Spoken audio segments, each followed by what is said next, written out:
কাউন্টারে ন্যূনতম ভাড়া নির্ধারণ করা হয়েছে 10 টাকা। বাস ছাড়বে রামপুরা ব্রিজের গোড়া থেকে।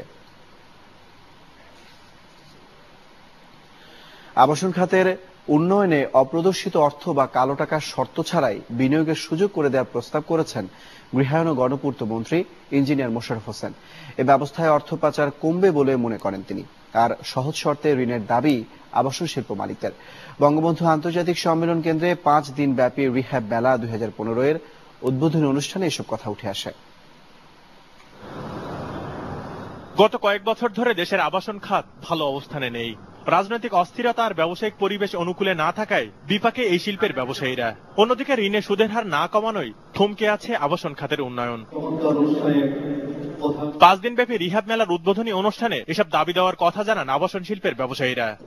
মাননীয় প্রধানমন্ত্রীর দৃষ্টি আকর্ষণ করছি, অতি সত্বর এই সেক্টরে হোম লোনের ব্যবস্থা করার জন্য। 2013 সালে দেশ থেকে 76,000 কোটি টাকা বিদেশে পাচার হয়, যা এর পূর্ববর্তী 10 বছরের মধ্যে ছিল সর্বোচ্চ। এমন কালো টাকা বা অপ্রদর্শিত অর্থ দেশের উন্নয়নে ব্যবহারের জন্য এবারকার বাজেটেও সুযোগ রাখা হয়েছে। তবে কালো টাকা বিনিয়োগের ক্ষেত্রে রাষ্ট্রের প্রশ্ন করার সুযোগ থাকায় অবস্থার পরিবর্তন আসেনি। এই কালো টাকা আবাসন খাতে বিনিয়োগের শর্তহীন সুযোগ থাকলে অর্থ পাচার কমে আসবে বলে মনে করছেন গৃহায়ন ও গণপূর্ত মন্ত্রী। আমি অনুরোধ করব এটাকে যেন সেই আগের জায়গায় নিয়ে যায় এবং অপদিষ্ট আয় যেন এখানে দিলে যেন এটা কষ্ট করা না হয়। কারণ না হলে কি হবে, না হলে তো শত উপায় আছে এটা বাইরে চলে যাওয়ার জন্য। একই সাথে আবাসন খাতের জন্য সরকারি ও বেসরকারি বিনিয়োগ আরো বাড়ানোর পরামর্শ দিয়েছেন মন্ত্রী।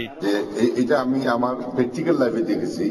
আলোচনা শেষে মেলা প্রাঙ্গণ ঘুরে দেখেন মন্ত্রী। এবারে রিহ্যাব মেলায় বিভিন্ন ছাড় আর অফার নিয়ে স্টল দিয়েছেন আবাসন শিল্পের বিভিন্ন প্রতিষ্ঠান। আমরা একটু কল্যাণের দিকেও লক্ষ্য রাখছি, যাতে আমরা ঠিকভাবে বিল্ডিংটা সঠিক সময় করতে পারি এবং সঠিক ম্যাটেরিয়াল এনশিওর করতে পারি। এ খাতের বর্তমান অবস্থার উন্নয়নে শিগগিরই পদক্ষেপ নেওয়ার আহ্বান শিল্প উদ্যোক্তাদের। আনিসুর সুমন, নিউজ 9, ঢাকা। রাজধানীর তেজগাঁয়ে এসিআই সেন্টারে এন্টারপ্রাইজ সার্ভিসের কিওস্কের উদ্বোধন করেছে